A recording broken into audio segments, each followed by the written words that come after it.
The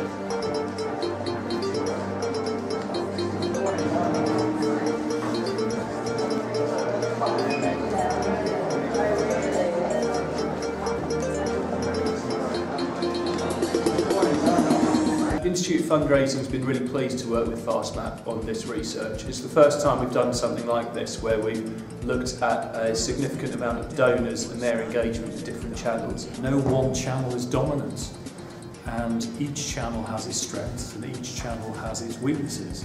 And this was really the premise that the research was undertaken around. I think one of the key things that come out today is the need to integrate and to use different media at the appropriate time for the appropriate audience.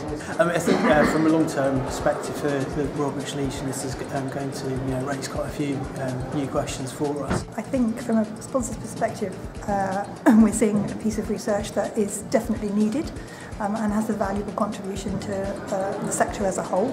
Going a little bit beyond kind of, oh, do I like it or not, or do donors like it or not, do they feel annoyed by certain things, do they want to engage with certain things. I think it's more about looking at it in a little bit more detail. I think it just opens up our insight a little bit, because most charities will find if they've got problems with resource and not having enough to be able to find out this sort of thing. So I think it'll be really useful for us across all of the channels. I think that's a really good point. I don't think anyone kind of stood up here, did they?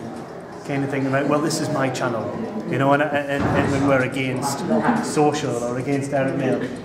They have to complement each other, and I think that's really important. One of the most interesting things is it's highlighted the kind of strengths and weaknesses and challenges facing each of the different channels, and also challenged fundraisers' perceptions of how donors actually feel about it. Collaboration is something that's talked about in charities more and more and more, and this report helps crystallise the fact that that's really, really needed quite quickly in order to make the most of each of these individual channels in one campaign. What's also very interesting is that fundraisers tend to overestimate a little bit just how much that people are going to respond and donate immediately.